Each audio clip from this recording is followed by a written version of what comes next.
Good morning. Today I am going to begin an edit. This is a training exercise for our team, and we received a document that I want to just go through. This is the first time I'm looking at this document. I am looking at it into a in a Word format, and the first thing that I want to do is go up here and hit review for training purposes because I want to track all of the changes that I have made. And I'm going to explain, if I make any changes, why I would have made those changes. So this case number section is the next thing that would happen when the document is finished. We would enter a catalog number for our document. There's actually another number that I would put in here afterwards, but that would happen after the media component. Is we would put the media file there, the URL number. Not really relevant right now. We got a title. Telemarketers hit with largest fine in FCC history. Okay, it's a good title. Media meta description. This is the description that shows up on Google on that section right here, just so everybody knows what a meta description is. Let's say that I came in here and hit telemarketers hit with largest fine in the FCC history, right? That's the title. If I brought this document over here into Google and typed that into Google, right, what's going to come up? It's going to have this little thing here. That is the meta description right there, okay? And the cool thing is, when we finish this and we fully optimize this site, we will rank organically, I bet, in these top few sections here organically. That's the reason that meta tags are so important. So we want to learn to train our team to use meta descriptions well. The agency's profiled. This is an area that we want to keep for our training purposes and for helping people who are looking for information find what they want. So the Federal Communications Commission, the U.S. telecom industry, I'm going to change that right there. That's the first change I'm making, just putting an extra space. It's the U.S. telecom industry. Tracebook group. I think we're also going to need a comma there because these are separated to go into a Google tag section when we're loading something into the WordPress document. Name of person or company profiled, Rising Eagle Capital Group, JSquared Telecom. I'm going to assume that is also requires a space, maybe even a hyphen. Let's see. I want to check that out, make sure, because all of this is searchable. JSquared Telecom. Let's see what it comes up. It's just a space. So we're going to go to JSquared Telecom. So that if people search for it, we want to come up. Only Web Leads LLC, Rising Phoenix Group, Rising Phoenix Holdings, RPG Leads, Rising Eagle Capital Group, John C. Spiller, Jakob A. Mears. Excellent. Because all of those will be tags. If anybody searches for that, we want to rank. Tag, spoofing, Truth in Caller ID Act violation. Excellent. Telephone Consumer Protection Act violation. These are great tags because anybody searching for that kind of information, they're going to find our content. The focused key phrase, telemarketing. That's a little bit too broad. We want to keep every article specific. So where I assume we're going to have many articles on telemarketing. So let's go ahead and let's expand that just a little bit to telemarketing, and then I'm going to put John C. Spiller. So that expands a little bit because that he's indicated in there. And it's never going to rank highest because I don't have that as an H2 header. But I would want to specify not just telemarketing, telemarketing John C. Spiller. So if somebody's looking for him and telemarketing, our article comes up. Okay, here's the situation. Owners of 6 telemarketing companies developed a scheme to contact unsuspecting American consumers over the telephone with the intent to deceive those consumers into purchasing health insurance from the less than reputable companies. It takes me a little while to read that, so I'm going to break that up into sentences so it's not so long. Owners of 6 telemarketing companies developed a scheme to contact unsuspecting American consumers. Okay? They used the telephone with the intent to, according to investigators, so I write, according to investigators, they used the telephone with the intent to deceive consumers. Period. Now I've got 3 sentences here. Allegation. Authorities alleged that the companies wanted to induce consumers into purchasing health insurance from less than reputable companies. Do you see? That's just way easier for me to say in a media, when we're producing it in media. So whether it's a podcast or a video, now I can just read it. Owners of 6 telemarketing companies developed a scheme to contact unsuspecting American consumers. According to investigators, they used the telephone with the intent to deceive consumers. Authorities allege that the companies wanted to induce consumers into purchasing health insurance from less than reputable companies. I'm just going to ask you to be sensitive to that. In the way when we edit it, it's just easier if you edit reading aloud and say, can we take a breath? Does it sound, does it sound to the ear more palatable? And for me, shorter sentences are easier to say when I'm reading. These telemarketers would deploy a scheme called spoofing to hide their real identity from the consumers in direct violation of federal law. Good. The fines against these 6 companies and 2 owners are the largest in FCC history. These fines come as a direct result of the business's failure to comply with federal law and in some cases intentionally ignoring federal law. Excellent. Very easy for me to say. Now I know the situation. Purpose of this case study. We want to teach, I'm going to write that. We want to teach, I like smaller words if I can use them. We want to teach small and mid-sized business owners, as well as the leaders that work within those businesses,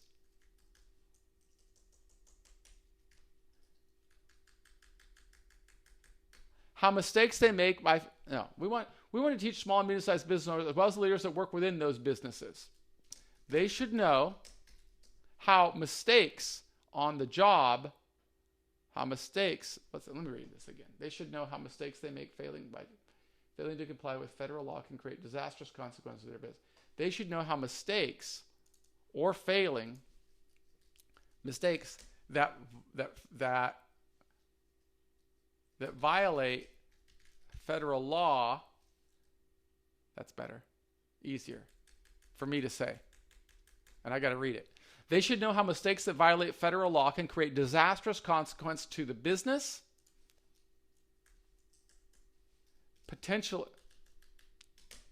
those consequences can lead to government investigations and potentially charges for white-collar crime. Now, the reason I want to be focusing on that is because these organic terms will help people find us. We want our site to be replete with words like government investigations and white-collar crime because Google is looking at this information, and when it looks at this information, we want our site to rank. And that will tell Google, oh, this is an authority site on government investigations and white-collar crime. That's how we generate revenues. We want to get really high organic search, so we need to put this information in our case studies. Learning objectives.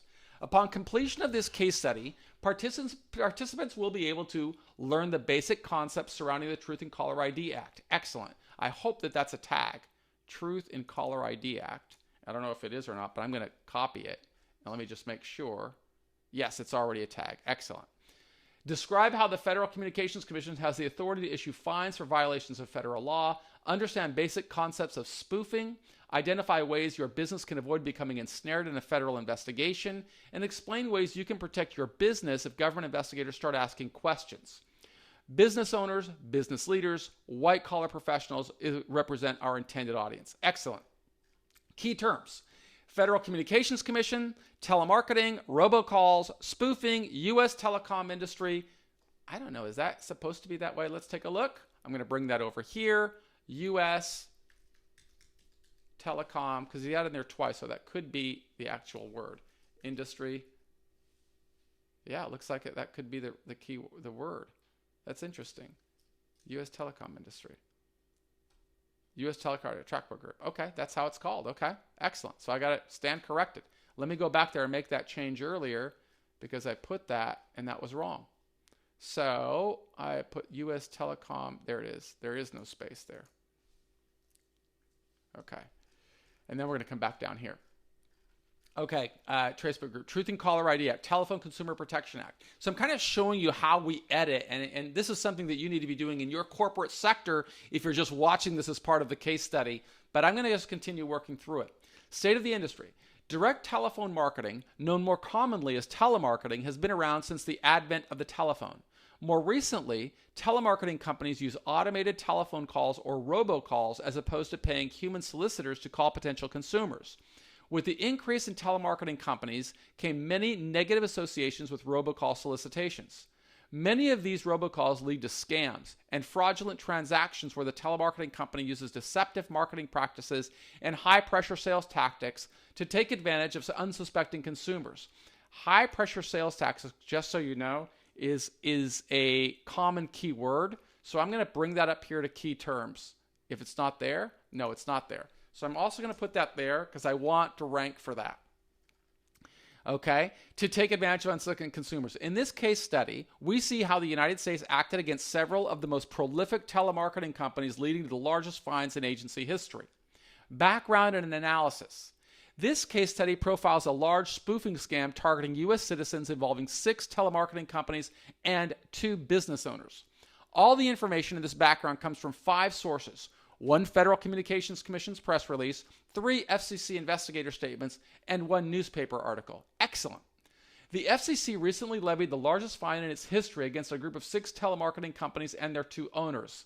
Texas-based telemarketers Rising Eagle Capital Group, JSquared Telecom LLC, Only Web Leads, Rising Phoenix Group, Rising Phoenix Holdings, RPG Leads, Rising Eagle Capital Group, John C. Spiller, Jakob A. Mears, collectively the defendants, have been fined $225 million by the FCC for transmitting over 1 billion robocalls over. So I'm going to write, they got a typo there, no big deal.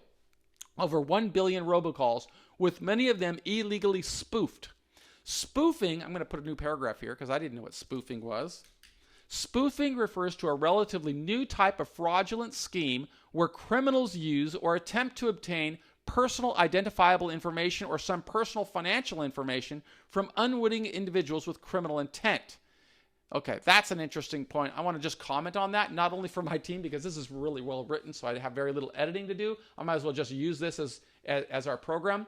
But look at what we've done here. This is coming from the government's website, and that's what's important to recognize. Spoofing refers to a relatively new type of fraudulent scheme where criminals use or attempt to obtain personal identifiable information, okay, or some personal financial information.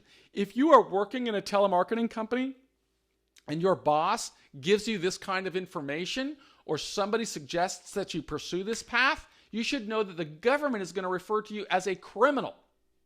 Okay? So it's not going to be enough to say, oh, this is what my supervisor told me to do. You've got to have your head in the game all the time. And that's one of the things that we want to bring out in our case studies, which is what we do here.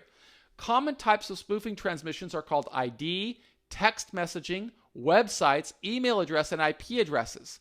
The FCC determined these 1 billion plus robocalls had been made in violation of federal law, specifically the Truther and Caller ID Act and the Telephone Consumer Protection Act. So many laws and regulations in the USA. You want to be aware of them so you don't get wrapped up into a government investigation.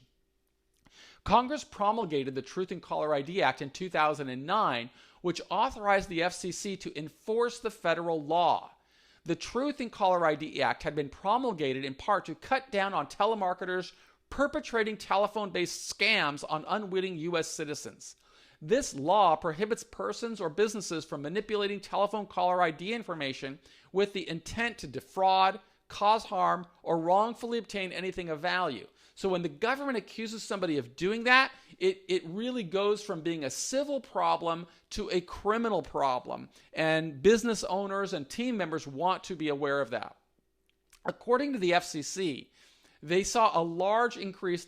According to the FCC, I'm going to put here because it's not they. The FCC is a singular body, so I'm going to write the agency saw a large increase in consumer complaints about robocall traffic related to health insurance sales in 2018, with approximately 23.6 million health insurance robocalls being placed each day.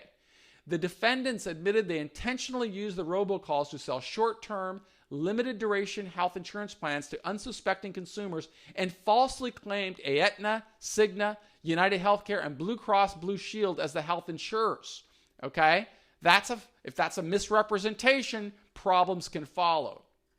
Spiller, one of the defendants, admitted to the U.S. telecom industry Tracebook Group that he made millions of spoofed calls per day and knowingly called consumers on the do not call list because he believed this course of action to be more profitable than following the law. Uh-oh. The FCC's Enforcement Bureau designated the U.S. telecom industry Tracebook Group as the group who will coordinate industry-led efforts to trace back the origin of unsuspected unlawful robocalls. So that's an important data point here. There's a whole group, the U.S. telecom industry Tracebook Group, that's out to find telemarketers. According to the FCC, Rising Eagle had been responsible for most of the robocalls during the period of time study, which represented a violation of the TCPA. The United States Congress created and passed the TCPA in 1992 and authorized the FCC to enforce this law. The TCPA placed limits on unsolicited pre-recorded telemarketing calls to be made to landline telephones. The Telephone Consumer Protection Act also prohibits all auto-dialed or pre-recorded calls or text messages to your cell phone. The owners of these 6 telemarketing companies are now facing the largest fines in FCC history, $225 million. Their actions and decisions to ignore federal law has placed their business in jeopardy of becoming defunct. So there's a lot of problems that come from this. Not only are the stakeholders in this business going to lose out, but it's likely insurance companies are going to lose out. It's likely that many of the people that have depended on their livelihood are going to look out. And so we need to be thinking in terms of how will prosecutors frame this argument and what can we do to mitigate that if we were brought in to help with mitigation on a company like this. What's more important is learn how you can avoid this type of government investigation. We handle both issues. Recommendation. These 6 defendants and 2 owners have been fined $225 million because of their poor decision making. With this decision by the FCC, these business and business owners will face a steep uphill battle in regaining their ability to successfully continue in business. Despite knowing their plans directly violated federal laws regarding telemarketing, the defendants in this case moved forward with their plan anyway.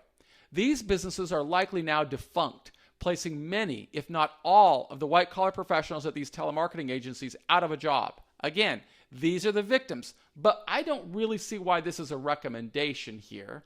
What I see here is this is a kind of a recap of the story. Circumstances like those being experienced by Spiller and Mears are completely avoidable. Here comes the recommendation. Excellent. At Compliance Mitigation, our training is fully customized to meet your business's needs, so you stay in compliance with federal law. When business owners and leaders understand how authorities view violations of the law, like telemarketing fraud, they may be more inclined to make law-abiding decisions. Each of the professional staff at Compliance Mitigation has experienced a federal investigation up close and personally. Period. We have seen how these circumstances can destroy lives. We can assist small and medium-sized businesses to create strategies that thwart most federal investigations if they happen. Our strategies are proven to reduce or lessen penalties from a federal investigation, if any are assessed at all. So let's think about that. Is that a misrepresentation? Our strategies are proven. Well, the Federal Department of Justice tells us that if a company does risk assessments specifically targeted within the industry, and if you create training programs around that, you will qualify for a deferred prosecution, or you may qualify. But I think I'm going to have to change this here because I don't want to be accused of misrepresentation by our big government agencies that seek to bring so many people into the system. So let's just change that. Our strategies, period, reduce or lessen penalties from a federal investigation. Okay? That's true. Indeed,